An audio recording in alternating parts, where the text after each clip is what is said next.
오늘 우리가 함께 읽은 누가복음 18장 9절에서 14절에는 두 사람이 나옵니다. 바리새인이 나오고 세리가 나옵니다. 두 사람이 각기 하나님께 기도를 드렸습니다. 오늘 우리가 이 두 사람의 기도를 보면서 하나님 앞에 나아가는 우리의 마음가짐과 자세가 어떠해야 하는지 함께 생각해 보고자 합니다. 사람들 앞에서 자기를 소개하려고 하면은 대부분 자기 자랑거리를 많이 이야기합니다. 자기에게 있어서 뛰어난 점들, 다른 사람보다 나은 어떤 학력, 재산, 가족 배경, 경력, 이런 것들을 자랑으로 내세우는 사람들이 있습니다. 또 대부분 그렇게 자기의 빼어난 점들을 이야기해야 이 사회에서 또 대접을 받습니다. 당장 지금 고3 학생들만 해도 자소서 준비하는데 많은 노력을 기울이고 있죠. 간단하게 저 아무개입니다. 이 자기소개가 아니라 자기가 얼마만큼 이제 우수하고 갖추어졌고 준비되어 있고 또 성실한 사람인지 그걸 다 짧은 시간 안에 피력을 해야 됩니다. 몇 장 안 되는 그 종이에 자기 자랑거리를 잘 포장해서 전달해야 됩니다. 기업체 입사 면접도 마찬가지입니다. 자기 자랑을 많이 해야 됩니다. 자기가 어떠한 자질과 능력을 가지고 있는지, 어떠한 인품을 가지고 있는지 면접관 앞에서 호소해야 됩니다. 그래서 대부분 우리는 자기소개하라고 하면요, 이게 자기소개인지 자기 자랑인지 모를 정도로 자기 좋은 점들을 많이 이야기합니다. 자기소개하라고 하는데 자기의 연약한 모습, 부족한 모습, 아직까지 변화되지 못한 약점들을 다른 사람 앞에서 공개하는 사람은 그다지 많지가 않습니다. 학교에서 반장 선거를 한다거나 정치인들이 선거 유세를 하거나 공통적으로 나타나는 그 특징이 있습니다. 사람들 앞에서 자기를 긍정적인 이미지로 포장을 한다는 겁니다. 사람들 앞에서 자기의 어떤 작은 선이나 미덕도 부풀려서 사람들 앞에 널리 공포하고 없으면서도 있는 척, 잘 못하면서도 잘하는 척 허세를 부리는 사람들이 많다는 겁니다. 우리는 또 그런 것을 자연스럽게 또 당연한 것으로 받아들이고 있습니다. 그래서 들을 때도 그러려니 하고 조금 가려가면서 듣긴 합니다. 제가 대학에서 제 커뮤니케이션 전공이다 보니까 스피치와 토론 과목을 한 7년 정도 가르쳤습니다. 해마다 이 스피치와 토론 첫 개강을 하면 학생들에게 말하기 훈련을 시키는데 제일 먼저 시키는 게 자기소개입니다. 학생들 한 36명 정도, 한 반에 36명 정도 되는데 신학기 시작했으니까 시작하는 마당에 각기 자기소개를 해보라고 합니다. 그것도 이제 성적에 들어갑니다. 그래서 나름대로 자기소개와 관련된 스피치 원고를 작성해 가지고 사람들 앞에서 발표를 합니다. 제가 다니는 학교의 어떤 특징도 있겠지만 대부분 자기소개를 할 때 내세울 만한 자랑거리들을 갖고 옵니다. 그렇게 학생들의 흔히 말하는 스펙들이 좋은지 몰랐어요. 아버지가 외교관이다. 해외 상사 주재원이다. 그래서 해외 생활 경험들 이런 것들을 이야기하는 사람도 있고 해외 유학을 경험했거나 혹은 특별한 자격증을 아주 많이 가지고 있는 특이한 학생들이 많습니다. 이 학교 어떻게 들어오게 되었느냐?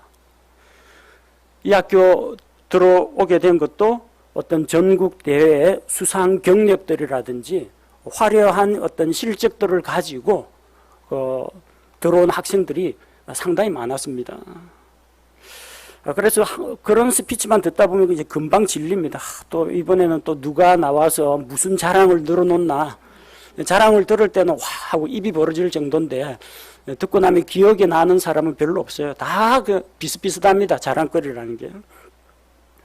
근데 한 여학생이 자기를 소개하는 자기 소개를 들었는데 그건 아직까지도 기억이 납니다.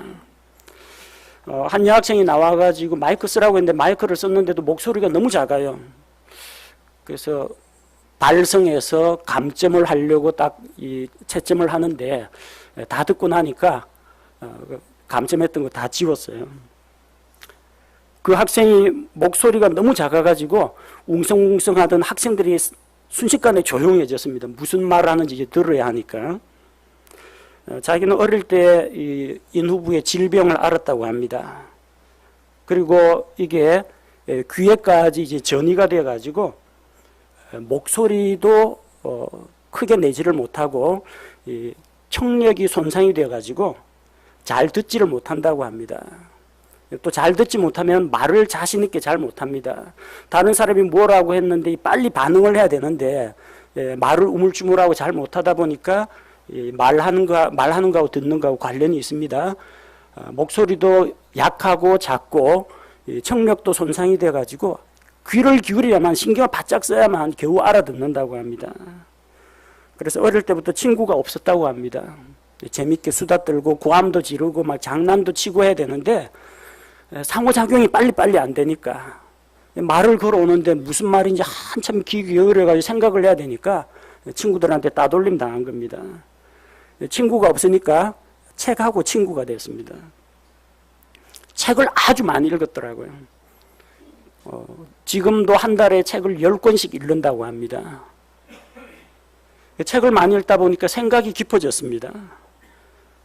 그리고 생각이 많아지고 생각이 깊어지고 그러다 보니까 또 이 말을 잘 못하고 듣는 데 많이 집중을 하다 보니까 다른 사람에게 다가가서 막 말을 수다를 떨기보다는 다른 사람이 말하면 귀를 기울여서 듣는 습관이 생겼습니다. 다른 사람을 그만큼 많이 배려해주고 다른 사람의 말에 귀를 기울여 주니까 친구가 오히려 많이 생겼다고 합니다. 사실 말을 잘 못하고 잘 듣지 못한다는 것은 약점입니다. 그런데 그 자기소개 발표가 있은 이후에 그 수강반에서 아무도 그 학생을 업신여기는 사람이 없어요. 다 다가가서 친구가 되어주려고 합니다. 또 상담을 요청하면 이야기를 잘 들어주고 자기가 책에서 읽은 그런 경험들과 이 깊이 쌓인 생각들로 다른 사람들에게 지혜로운 조언을 잘 해준다고 합니다. 사람들은 자기 자랑거리 늘어놓고 무슨 메달 가지고 오고 자격증 막 10몇 개 꺼내는 이 학생들의 스피치는 대부분 다 잊어버렸는데 그 학생은 이야기하면 다 기억을 하더라고요. 사람들은 자기를 높이는 사람보다 자기의 약점을 인정하고 자기를 낮추는 사람에게 오히려 호감을 느낍니다. 편하게 다가가기가 그만큼 쉽습니다. 너무 스펙이 높고 너무 잘생겼고 내가 가까이 하기에는 너무 먼 사람이다 생각되면 오히려 친구가 없습니다. 오히려 자기를 낮추고 겸손하게 다른 사람 아래에 설 때 다른 사람이 오히려 찾아오고 친구를 얻을 수가 있습니다. 여러분 하나님 앞에 나아갈 때도 마찬가지입니다. 하나님 앞에서 여러분의 자랑거리를 늘어놓으려고 하지 마십시오. 우리가 하나님 앞에서 내세울 만한 게 뭐가 있겠습니까? 여러분 인물을 내세우겠어요? 아니면은 여러분의 지식, 지혜를 내세우겠습니까? 하나님 앞에서 여러분의 힘 자랑을 하겠습니까? 하나님 앞에서 돈 자랑을 하겠습니까? 다 의미가 없습니다. 여러분 하나님 앞에서 그 자랑할 만한 거리가 하나님 앞에서는 한 줌의 가치도 되지 않는다는 것을 생각하십시오. 오히려 하나님 앞에 겸손하게 나아와서 자기를 낮추는 자가 하나님의 긍휼을 입습니다. 그리고 하나님께서 그 사람을 받아주시고 인정하십니다. 오늘 본문에 나온 이 세리의 기도에서 우리가 하나님 앞에 은혜와 긍휼을 입으려면 어떤 마음가짐과 자세로 나아가야 하는지 배울 수가 있습니다.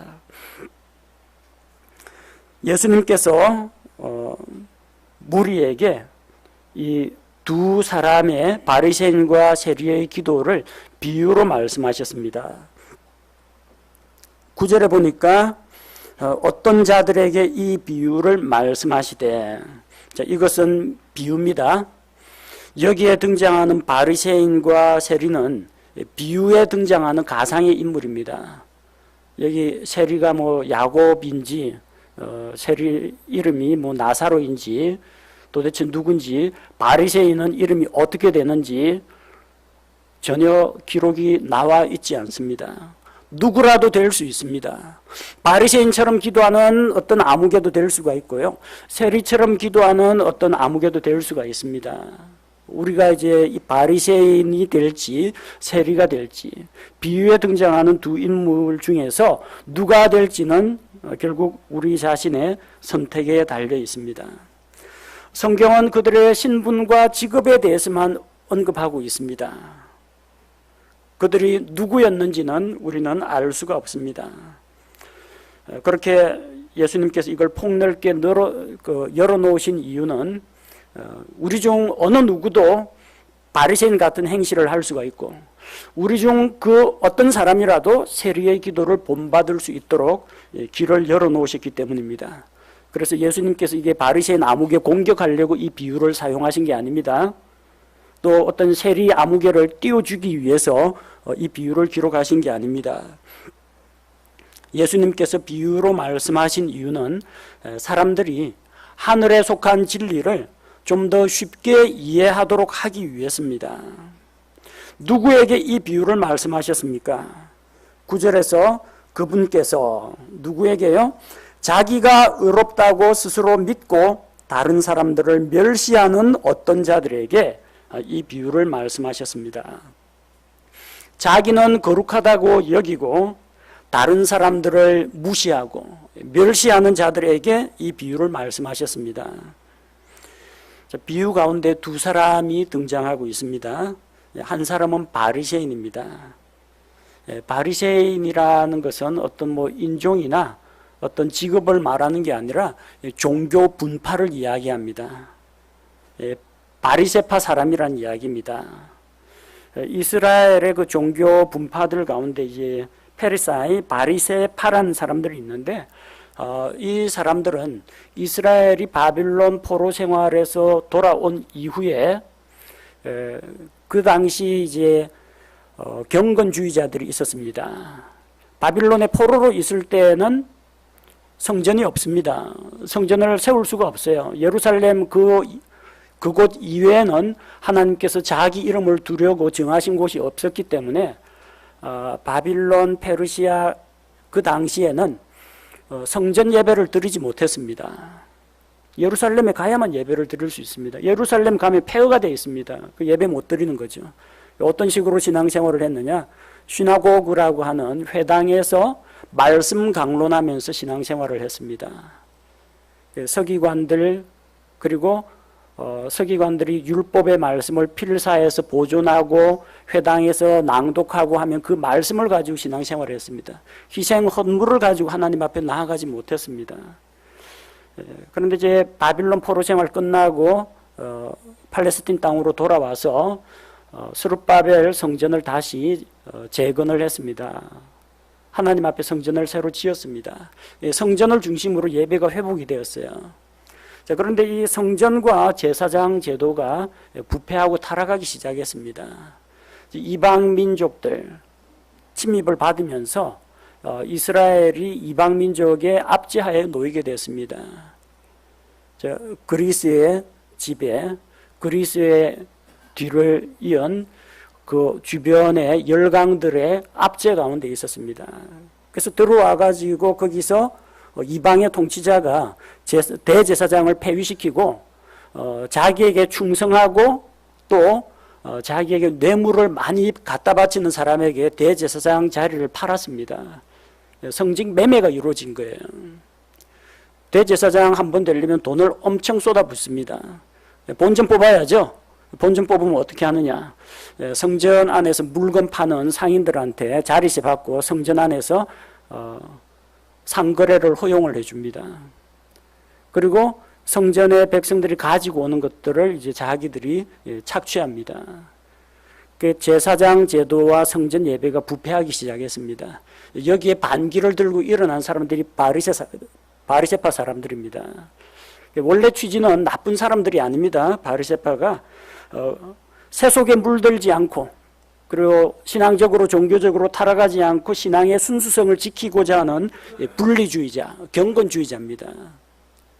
문제가 뭐냐면은 이제 그것을 자기 의로 삼았다는 겁니다. 그게 문제입니다.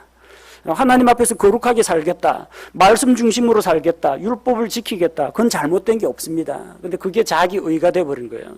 이래서 나는 다른 사람들보다 더 거룩하고 위대하다. 나를 랍비라고 불러라. 사람들 앞에서 칭찬받고 영광을 얻고 높아지기를 좋아한 겁니다.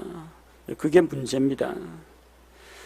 성경을 많이 알고 율법을 철저히 지키고 경건한 생활을 했기 때문에 바리새파 사람들은 백성에게 존경을 받았습니다. 그런데 자기들 스스로는 우리는 모세의 제자다. 백성의 영적 지도자다. 이런 자부심이 강했습니다.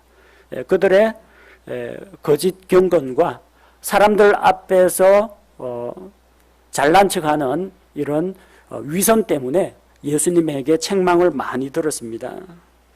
바리새파 사람이라고 해서 전부 나쁜 사람들의 집단은 아닙니다. 세리는 어떤 사람이냐면은 세금 공무원이라고 보시면 됩니다. 오늘날로 이야기하면 이제 세무서 직원입니다. 그 당시에 이 이스라엘은 로마의 식민지 지배를 받았습니다. 로마 제국에 고용이 되어서 식민지 상태에 있는 이스라엘에서 세금을 징수하는 사람을 세리라고 불렀습니다. 이스라엘 사람들은 이 세리를 싫어했습니다. 한국에서 기업하는 사람들 가운데 세무서 조사받고 이러는 거 좋아하는 사람 그렇게 많지는 않습니다. 소득 있는 곳에 세금은 당연히 내야 됩니다. 그런데도 예나 지금이나 이 세무서 하면 왠지 조금 두려움도 있고 좀 거부감도 사람들이 듭니다. 그 당시에는 이 세리가 국가에서 월급을 받는 그런 식의 공무원은 아니었습니다. 공적인 임무는 수행하지만 세금을 걷어가지고 로마에서 할당된 양을 상납을 하고 나머지를 자기가 갖습니다. 그 수익을 올리려면 어떻게 해야 되겠습니까? 실제 걷어야 되는 세금보다 많이 걷게 됩니다. 로마에는 할당된 양만 상납을 하고 나머지 다 자기 겁니다. 그래서 이 악질적인 세리들 가운데에서는 민족의 같은 동포의 고혈을 빠는 그런 악질 세리들도 있었습니다. 또 사람들이 세금 내라고 하면 그 당시 식민지 지배받으면서 가난한 사람들도 많을 거 아닙니까? 돈 없어갖고 세금 못 내는 사람도 있습니다. 그 다음에 이스라엘 사람들 가운데 로마의 식민 지배를 거부한다. 그래서 나는 세금 안 내겠다. 버티는 사람들도 있습니다. 안 내는 사람하고 못 내는 사람이 있어요. 그럼 어떻게 합니까? 낼 수 있는 사람한테 더 받아야 됩니다.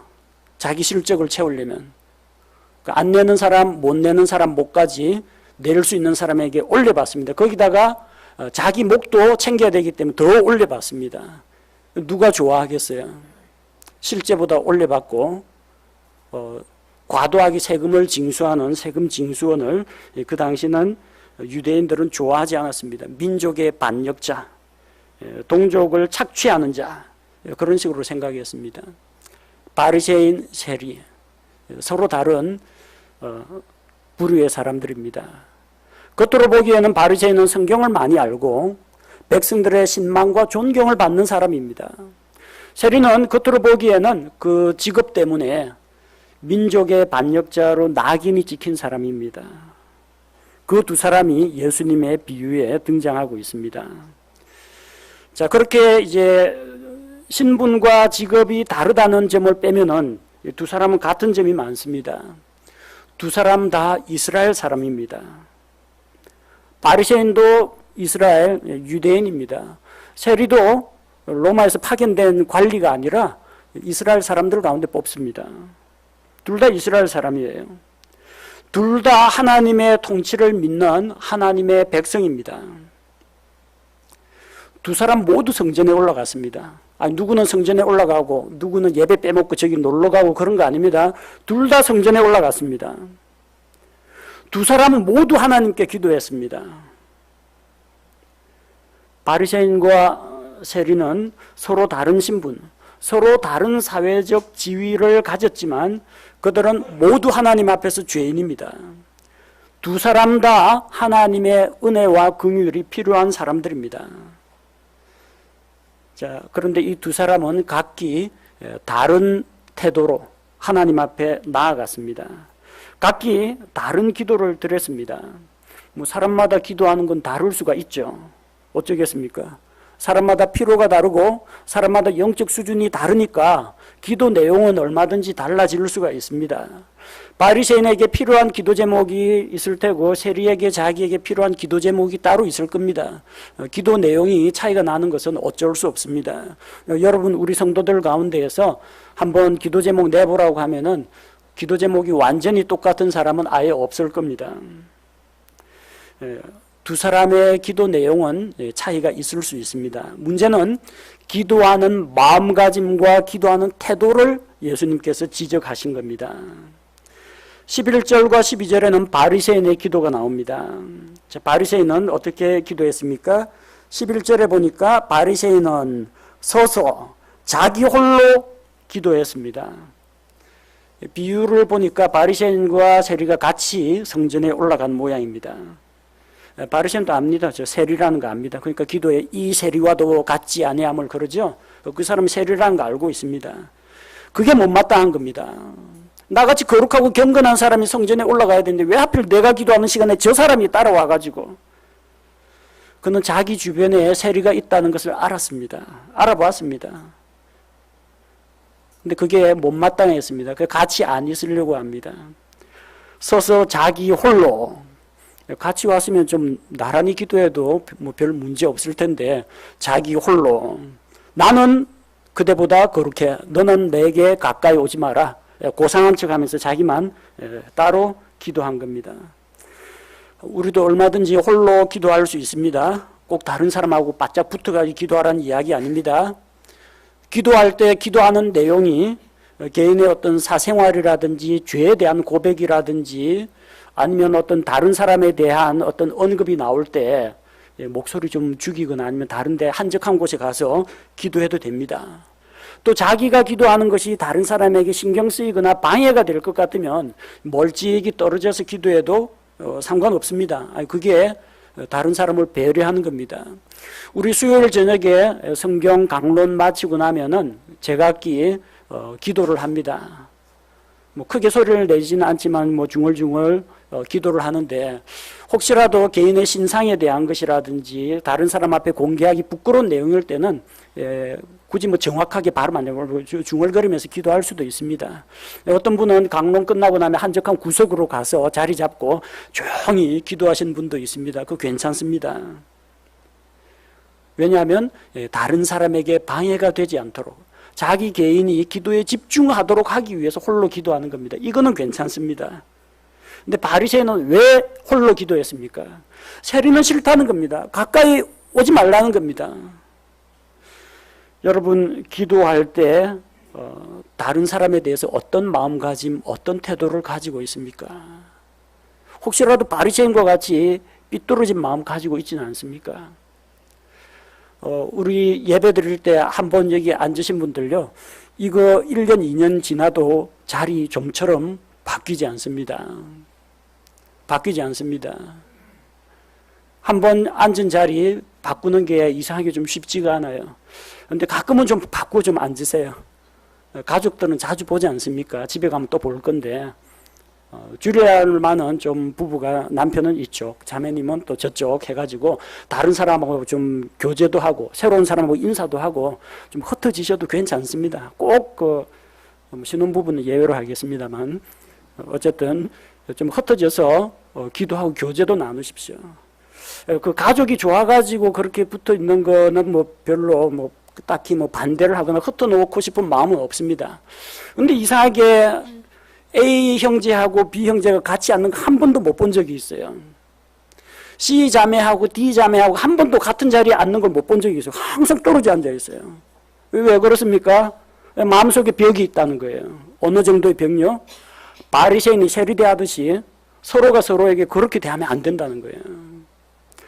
바리새인은 그가 뭐 율법을 잘 지켜서 문제가 된 게 아니라 마음속에 가지고 있는 요 삐딱한 생각이 문제라는 겁니다. 나는 거룩하고 난 저 사람 옆에 가까이 안 앉을래. 다음부터 좀 마음에 안 드는 사람이 있더라도 좀 섞어서 좀 앉아 보십시오. 왜 내 옆에 앉아? 저리 가 하는 사람은 아마 없을 겁니다. 여러분 기도할 때 예배할 때 바리새인처럼 되지 마십시오. 하나님 앞에 인정받지 못합니다. 바리새인은 기도할 때 자기가 다른 사람들과 같지 않다고 주장했습니다. 하나님, 저는 저기 착취하는 사람들 누구예요? 세리들이란 이야기입니다. 저 세리가 말입니다. 로마의 앞잡이가 되어가지고 우리 동족들한테서 과도한 세금을 뜯어가고 있습니다. 나는 저 세리와 같지 않습니다. 대놓고 들으라고 이야기하는 겁니다. 나는 또 불의한 자들, 나쁜 짓 하는 사람들과 같지 않습니다. 나는 간음하는 자들과 같지 않습니다. 그래서 어쩌라고? 하나님 박수 쳐줄까요? 여러분 하나님 앞에서 하나님 저 살인 안 했습니다. 안 하는 게 당연하지 그럼. 하나님 저 도둑질 안 했습니다. 그 안 하는 게 당연하고 도둑질 하는 놈이 나쁜 놈 이상한 놈이지. 저 간음 안 했습니다. 그래 잘했다. 근데 간음 안 했다고 여러분 칭찬받습니까? 나쁜 일을 하면은 정죄받고 책망받고 심판을 받습니다. 마땅히 안 해야 되는 거 안 한 건데 그게 무슨 자랑거리라고 하나님 앞에서 자랑합니까? 우리가 자랑하는 것들 대부분은 지극히 당연한 겁니다. 나중에 그리스도의 심판석 가가지고 저는 도둑질 안 하고 간음 안 했습니다. 그거 가지고 상 받지 못합니다. 부정적인 거 하지 말아야 할 거 안 했다는 것은 당연한 거고 그거 말고 적극적으로 선한 일, 열매 있는 일을 해야 상이 나옵니다. 바리새인은 율법 중에서 자기가 잘 지키는 것만 나열했습니다.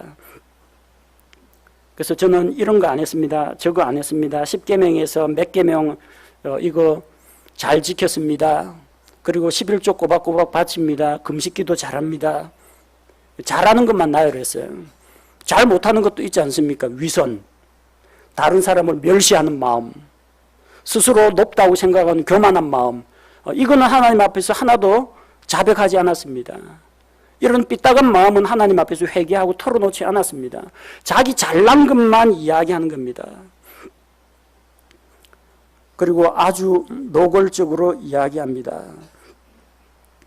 그가 누구를 언급합니까? 더욱이 이 세리와도 같지 아니함을 감사합니다. 바리새인은 자기는 거룩하고 의롭지만 세리는 하나님 보시기에 부끄러운 죄인이라고 생각했습니다. 얼마 떨어지지 않은 곳에 그 세리가 있습니다. 상대방이 자기 옆에 있는데도 대놓고 멸시하는 태도를 보입니다. 여러분, 하나님이 사람을 판단하는 기준은 무엇이겠습니까? 어떤 사람은 나는 다른 사람들보다 착하다. 그걸 내세웁니다. 나는 적어도 교도소 갈 만한 죄는 안 저질렀다.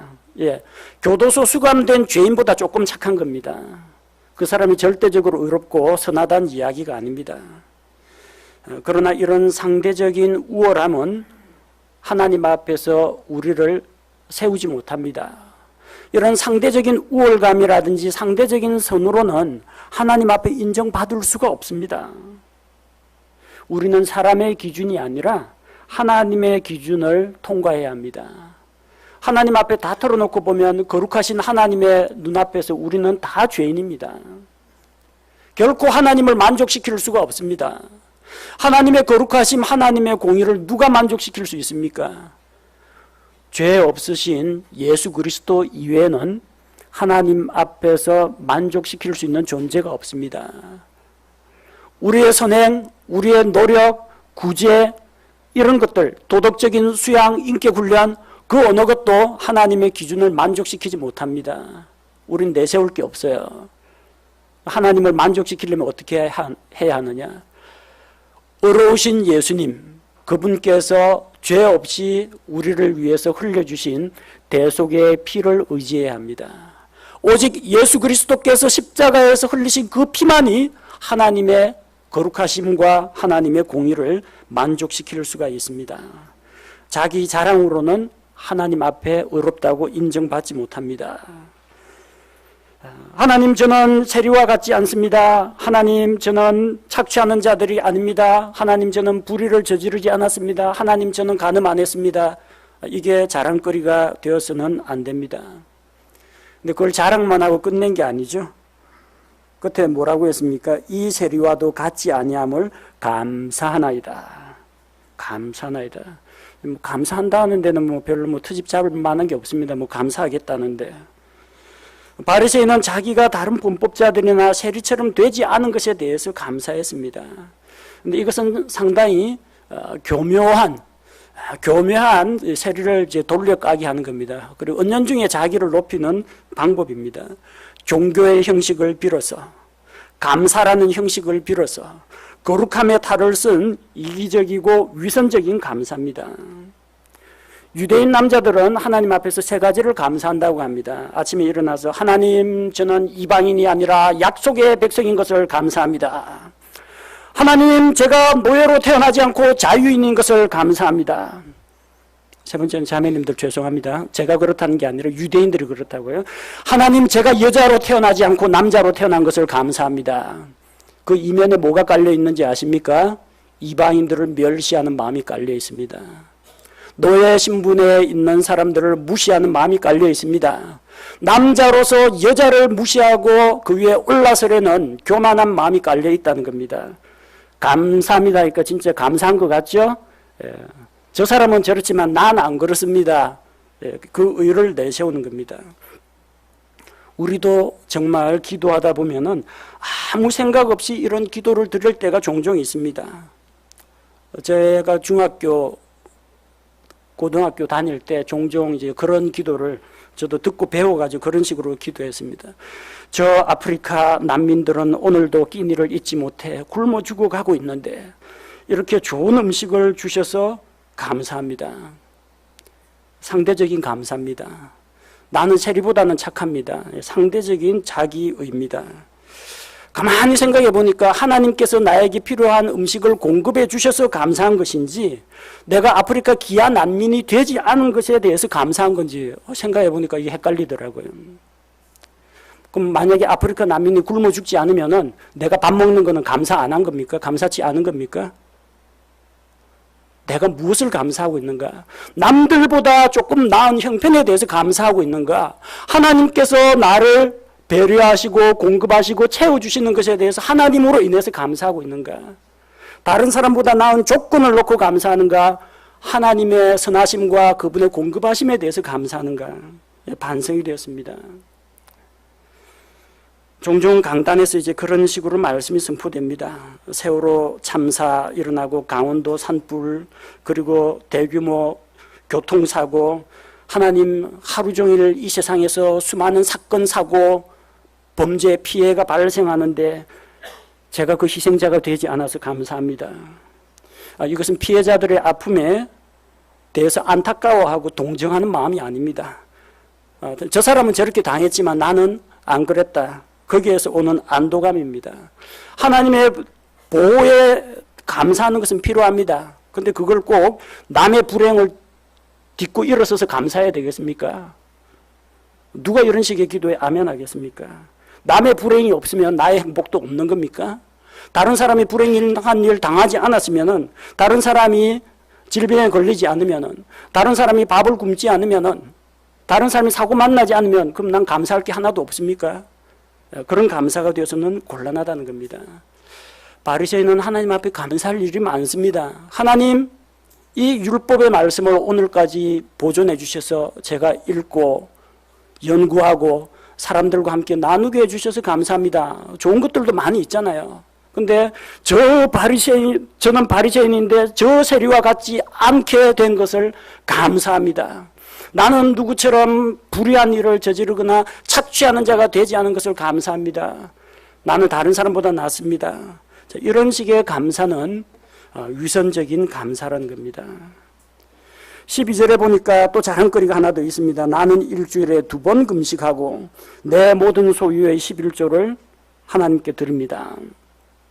여러분 구약성경 앞만 찾아봐도 일주일에 2번 금식하라는 율법은 없습니다. 누가 만들어냈어요? 조상들이 만들어냈어요. 모세 율법을 연구하는 서기관들, 랍비들 이런 사람들이 전통으로 만들어냈습니다. 금식 기도가 나쁘다는 이야기 아닙니다. 일주일에 2번 금식하면 예수님한테 야단 맞는다 그런 이야기가 아닙니다. 하나님 앞에 금식할 필요가 있을 때는 금식해야 됩니다. 금식하며 기도해야 됩니다. 금식은 하나님 앞에서 자기를 겸허하게 낮추는, 자기의 욕망을 억제하고 하나님께 순종하겠다는 마음의 표현입니다. 만약에 열심히 종교적인 의식으로서 금식을 하고 금식 기도는 하는데 그의 마음이 조금 더 변화되지 않았다면 그 금식은 아무 의미가 없다라는 겁니다. 옛날에 그 자취 생활을 할 때 저는 혼자서 솔로 생활로 15년간 자취를 했습니다. 뭐 밥을 해 먹기도 하고 사 먹기도 했는데 명절이 되면은 대부분 주변 학교 식당이나 주변 식당들이 그 명절, 설, 추석 연휴 때는 식당이 대부분 닫습니다. 그래서 그때가 되면 이제 금식 기도를 하러 이제 오살리 기도원으로 올라갔습니다. 조용히 성경 읽고 기도하고 그냥 나옵니다. 기도 다 마치고 이제 하산을 해야 되는데 산을 내려가야 되는데 그 기도원 버스가 있습니다. 그 기도원 버스 줄을 섰는데 어떤 분이 먼저 왔어요. 먼저 왔는데 버스가 안 오니까 그냥 다른 데 갔는데 그 사람이 자리를 떠난 사이에 버스가 와버렸어요. 보니까 줄은 이미 길게 늘었었어요.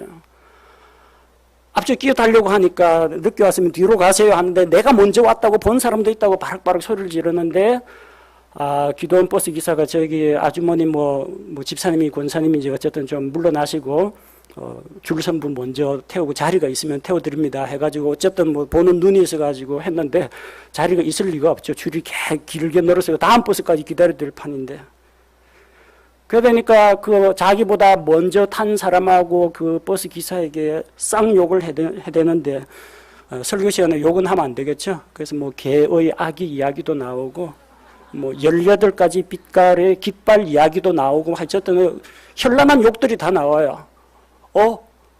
얼마 전에 사흘 전에 와가지고 금식기도 하던 바로 그분인데 금식기도 하고 전혀 기력이 취하지 않고 욕을 진짜 잘해요. 저분 진짜 금식기도 하면서 도대체 뭔 기도를 하셨나 싶어요. 주변 사람들이 주여 주여 하면서 아이고 받은 은혜 다 도망가겠네 하면서 한탄을 하는데 정말 그냥 욕 잘하다가 그 다음 버스 안 타고 그냥 걸어서 내려가더라고요. 자존심이 있어가지고. 여러분 저기 바리새인이 주 2회 금식기도 했다고 와 위대한 신앙의 뭐 아버지 선배 이렇게 보면 안 됩니다.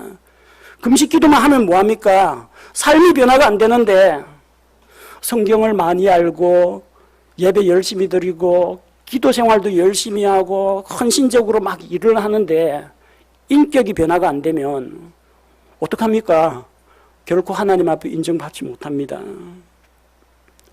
일주일에 2번 금식하는 게 잘못이 아니라 그렇게 금식하면서 하나님 앞에 자기를 내려놓겠다고 하는 사람이 다른 사람을 용납하지 못하고 비난하고 자기 자랑만 하고 있으니까 이 사람의 경건은 헛것이라는 이야기입니다. 자랑거리가 또 있네요. 내 모든 소유의 11조를 드리나이다. 어째 내 모든 소유입니까? 그게 자기 겁니까? 날 때 그 사람은 무슨 땅하고 금, 은, 돈, 옷 다 갖고 태어났습니까? 내 모든 소유가 아니죠. 내 모든 것은 하나님께 속했습니다. 하나님의 소유입니다. 그래서 자기가 하나님 앞에 헌금을 드릴 수 있는 그런 능력을 하나님이 주신 걸 감사하려면 하나님께서 내게 허락하신, 내게 맡기신 재물 가운데 일부를 구별해서 하나님께 드립니다. 이런 식으로 고백해야지. 내 모든 소유, 내 건데 하나님한테 좀 나눠줄게. 이런 식으로 드리는 것은 이건 하나님 앞에 올바른 헌금의 자세가 아닙니다. 그는 그 소유가 자기 거라고 했습니다. 내 모든 소유입니다. 하나님의 것이라고 하지 않았습니다. 생각 자체가 벌써 잘못되어 있습니다. 저는 11조를 드립니다. 그 당시는 아직까지 구약시대입니다. 유대인 공동체를 유지하기 위해서는 11조가 필요합니다. 왜? 그 당시에는 성전이 있고 제사장이 있습니다. 레위 사람이 있습니다. 성전에서 예배를 드리고 제사장과 레위 사람이 정상적으로 생활을 하려면 유대인으로서 11조는 마땅히 드려야 하는 겁니다. 그건 자랑거리가 아닙니다. 당연히 드려야 하는 겁니다. 그리고 자기 거 가지고 드리는 것도 아니고 창조주 하나님께서 자기에게 주신 것, 자기에게 맡기신 것, 그 중에서 일부를 드리면서 하나님께 하나님 내 모든 소유인데 그중에 10분의 1만 하나님한테 줄게요. 이렇게 무슨 하나님한테 뭐 동양적선 나눠주듯이 그런 태도로 드리면은 이 사람의 이 헌금 생활도 잘못됐다는 겁니다. 11조 드리는 게 죄다, 11조 드리는 게 잘못이다, 그 이야기가 아닙니다. 어떤 마음가짐으로 헌금을 드리는지 잘 보십시오. 자기 거라고 자기 소유권 주장하면서 헌금을 드리는 이 마음가짐이 잘못되었지, 하나님 앞에 헌금 드린 그 사실은 아무런 잘못이 없습니다. 금식기도 한다면서 하나도 삶이 변화되지 않는 게 문제지, 금식기도 한 게 문제가 되는 게 아닙니다. 마음의 태도가 문제입니다. 13절의 세리의 기도를 한번 보십시오. 세리는 멀리 서서 감히 눈을 들어 하늘을 우러러 보지도 못하고 다만 가슴을 치며 이르되 하나님이여 죄인인 내게 긍휼을 베푸소서 하니라. 세리는 멀리 섰습니다. 왜요? 바리새인이 가까이 오지 말라고 하니까 눈치 보여갖고 가까이 못 갑니다. 다른 사람들이 세리를 안 좋아합니다. 그 안 좋아하는 눈치는 자기도 알고 있습니다. 그래서 바리새인이든 다른 사람에게든 가까이 가지를 못합니다. 그래서 사람들은 세리를 멀리했습니다. 세리는 알아서 다른 사람들을 피해 주었습니다. 하지만 하나님은 세리를 멀리하지 않았습니다. 하나님은 기도하러 찾아온 세리를 멀리하지 않고 반가이 맞아주셨습니다. 사람들이 여러분을 박대하고 여러분을 멀리할 때, 그때야말로 하나님께 가까이 나아가야 할 때입니다. 남편이 예전 같지 않습니까? 아내가 예전 같지 않습니까? 자식들이 부모님 대하는 게 예전 같지 않습니까? 따돌림 당했다, 이제 애들이 날개 달고 엄마 아빠 정떼기 하고 날아가나 보다 서운하게 생각합니까? 사람들이 자기를 멀리한다 생각하면은 하나님께 가까이 나아갈 수 있는 기회입니다. 하나님께 가까이 나아가십시오. 세리는 눈을 들어 하늘을 우러러 보지 못했습니다. 보통 유대인들은 기도할 때, 보통 서서 기도할 때는 하늘을 향해서 기도하거나 두 손을 들고 하늘을 우러러보고 기도했습니다. 예수님께서도 종종 무릎 꿇고 기도하신 적도 있지만 사람들 앞에서 하나님께 감사드리고 기적을 일으킬 때는 하늘을 우러러보고 손을 들고 기도하신 적들이 많습니다. 그런데 세리는 하늘을 향해 고개를 들지 못했습니다. 하나님 앞에서는 자기는 고개를 들을 수 없는 부끄러운 죄인이라는 사실을 알았기 때문입니다. 하나님 앞에서 자기 죄를 인정하고 하나님 앞에서 겸손히 낮아질 때 하나님이 그 사람을 만나 주십니다. 세리는 자기 가슴을 치며 기도했습니다. 가슴을 치는 것은 자기 죄로 인해서 슬퍼하고 애통하는 것을 말합니다. 시편 38편 18절에는 내가 내 불법을 밝히 드러내고 내 죄로 인하여 슬퍼하리이다. 하나님 앞에 진정한 회개는 죄에 대한 올바른 인식이 있어야 됩니다. 죄는 하나님 보시기에 부끄러운 것, 하나님을 거역하는 것, 하나님을 경록해 하는 것, 하나님이 싫어하시는 것, 여기에 대해서 하나님과 인식을 같이 해야 됩니다. 그리고 그 죄에 대해서 진정으로 슬퍼하고 뉘우치는 마음이 있어야 합니다. 마음속으로 통회하는 마음이 없는 단순한 하나님 저 오늘 이런 죄를 지었고요. 오후에는 이런 죄를 지었습니다. 용서해 주실 거죠? 무슨 기계적으로 죄에 대한 회개하는 뉘우치는 마음은 없이 죄만 쭉 나열하고 그걸 죄에 대한 자백이라고 생각하면 안 됩니다. 죄에 대해 자백한다는 것은 죄에 대한 태도를 하나님이 보시는 것과 같은 태도를 취한다는 이야기입니다. 죄에 대한 인식을 하나님께서 죄를 보시는 것과 같은 식으로 본다는 것을 이야기합니다. 그래서 하나님이 이 죄를 볼 때 얼마나 진노하실까? 내 죄악된 모습에 대해서 하나님께서 얼마나 슬퍼하실까? 안타까워하실까? 그걸 생각할 때 자기 가슴을 치면서 기도했습니다. 죄에 대한 분명한 지각이 있었습니다. 죄에 대해서 통렬하게 뉘우치는 마음이 있었습니다. 이것이 회개의 시작입니다. 그리고 그 죄 문제를 하나님께 전적으로 맡기고 죄의 길을 떠나서 하나님께로 돌아오는 것, 이것이 하나님이 기뻐하시는 회개입니다. 세리는 자기가 죄인인 사실을 알고 있었고 하나님께 그렇게 고백을 했습니다. 하나님이여, 죄인인 내게. 세리는 자기를 죄인이라고 했습니다. 그 말은 세금을 걷는 일이 불법이라는 뜻은 아닙니다. 어쨌든 이 로마 식민지가 이제 로마의 지배하에서 이방인들이 집권을 하고 있지만 이 나라가 돌아가려면 세금 걷어야 됩니다. 납세해야 됩니다. 소득 있는 곳에 세금이 있다. 예수님도 말씀하셨죠. 카이사르의 것은 카이사르에게 바쳐라. 세금 내야 됩니다. 세금을 걷는 것도 합법입니다. 옛날도 합법이고 지금도 세금을 걷는 것은 당연한 일이고 합법적인 겁니다. 만약에 세리로 일하는 그 자체가 죄가 되었다면 회개합니다 하고 그 동시에 세리직은 사표 내야 됩니다. 죄인 줄 알면서 왜 합니까? 세리라는 직업이 죄가 아닙니다. 세리는 자기가 세금을 걷었기 때문에 이 세금 걷는 죄를 용서해 주소서 그렇게 회개하지 않았습니다. 자기는 하나님 앞에서 날 때부터 죄인이요, 죄의 본성을 가지고 태어난 자예요, 죄 중에 수태하여 죄 가운데 살다가 죄 가운데 죽을 수밖에 없는 연약한 죄인이란 사실을 하나님 앞에서 알고 처절하게 하나님 앞에 애통해하면서 하나님의 긍휼과 은혜를 간구했습니다. 그가 바리새인보다 죄를 더 많이 지어서 그렇습니까? 그렇지 않습니다.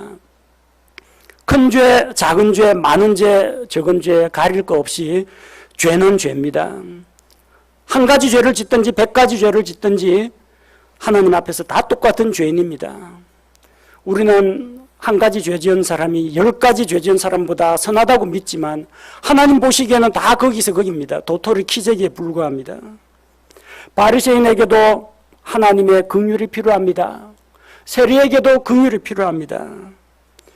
근데 누가 긍휼을 입게 되겠습니까? 세리는 기도했습니다. 죄인인 내게 긍휼을 베푸소서.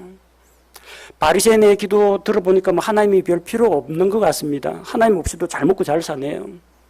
11조도 내고 신앙생활도 잘하고 금식기도도 잘하고 나쁜 짓도 안 하고 뭐가 아쉬워서 하나님께 왔습니까? 그렇게 자랑할 거면은.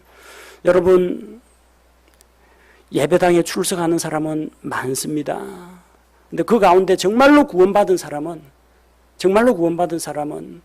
하나님이 필요해서 오는 사람입니다. 예수님의 십자가의 은혜가 필요해서 오는 사람입니다. 그 사람이 긍휼을 받습니다. 아쉬운 거 없는 사람, 부족한 거 없는 사람, 하나님이 필요치 않습니다.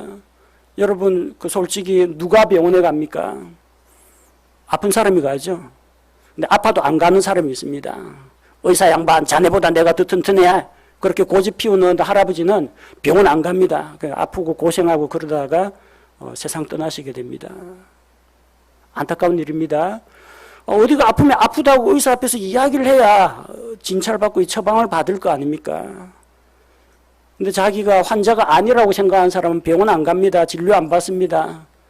병 가운데 있다가 그냥 고스란히 당합니다. 똑같습니다. 하나님 앞에 다 똑같은 죄인인데 다 죄인입니다. 다 환자입니다. 근데 누가 긍휼을 받습니까? 하나님, 제가 죄인입니다. 이 죄 문제를 해결하기 원합니다. 이렇게 하나님 앞에 겸손하게 나아가서 긍휼을 간구하는 자가 하나님의 은혜와 긍휼을 입게 됩니다.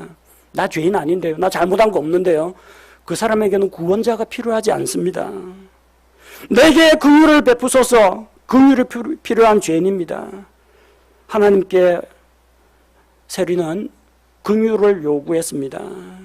긍휼이 무엇입니까? 불쌍히 여기는 마음입니다. 죄인을 법대로 처리하지 않는 것이 긍휼입니다. 법대로 처리하자면 죽어서 지옥 형벌을 받는 게 마땅합니다. 그러나 하나님께서는 용서받을 길을 열어주시고 죄의 심판과 형벌을 받지 않게 구원의 길을 열어주셨습니다. 이것이 죄인들을 향한 하나님의 긍휼입니다. 바리새인도 긍휼이 필요합니다. 세리도 긍휼이 필요합니다.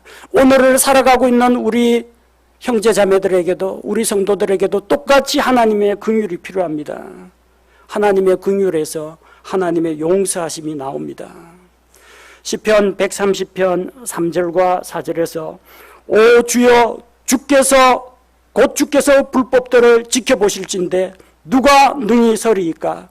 그러나 용서가 주께 있사오니 이것은 그들이 주를 두려워하게 하려 하심이니이다. 거룩하신 하나님이 사람들의 죄를 일일이 발견하고 심판하고자 하면 살아남을 사람은 아무도 없습니다. 그러나 주님의 긍휼이 있습니다. 죄인들을 향한 긍휼이 있습니다. 예수 그리스도의 십자가의 대속의 피로 말미암은 죄 용서가 있습니다. 하나님께서는 죄인들에게 긍휼과 용서를 베푸시고 죄인들을 구원하시는 분이라는 겁니다. 누가 이 놀라운 구원의 은혜에 참여할 수 있습니까? 누가 하나님의 긍휼을 맛볼 수 있습니까? 바리새인과 같은 태도로는 하나님 앞에 인정받지 못합니다. 세리와 같은 마음을 가져야 합니다. 예수님이 이 비유의 결론을 말씀하십니다. 14절에 내가 너희에게 이르노니 저 사람이 아니라 오히려 이 사람이 의롭게 되어 자기 집으로 내려갔느니라. 자기를 높이는 자는 다 낮아지고 자기를 낮추는 자는 높아지리라 하시니라. 바리새인이 아니라 오히려 세리가 의롭다고 인정을 받았습니다. 바리새인은 자기 의를 내세웠습니다. 자기의 경건을 내세웠습니다. 자기의 율법의 행위를 내세웠습니다. 세리는 내세울 게 없어서 하나님이 베풀어 주시는 긍휼과 하나님의 용서를 의지했습니다. 자기를 낮추는 자 하나님께서 높여주시고 인정하십니다. 교만하게 자기를 높이고 자랑하는 자는 하나님께서 오히려 그를 낮추신다는 것을 알 수가 있습니다. 우리가 하나님 앞에 기도할 때, 우리가 하나님 앞에 예배 드릴 때 어떤 마음가짐과 어떤 태도로 나아가야 되겠습니까? 우리가 주변에 있는 이웃을 대할 때, 우리 가족이나 다른 성도들을 대할 때 어떤 마음가짐과 태도로 나아가야 하겠습니까? 바리새인처럼 하나님 앞에서 자신을 높이거나 다른 사람을 얕잡아 보는 그런 태도를 버려야 됩니다. 우리는 하나님 앞에서 연약하고 부족한 점이 많은 자기의 모습을 그대로 인정해야 됩니다. 겸손하게 하나님의 도움과 긍휼을 구할 때 하나님의 용서를 받을 수가 있고 하나님의 은혜를 입을 수가 있습니다. 하나님의 긍휼에 호소하고 하나님께서 은혜 내려주시기를 호소한 세리의 마음가짐, 세리의 태도를 우리 모든 성도들이 본받아야겠습니다.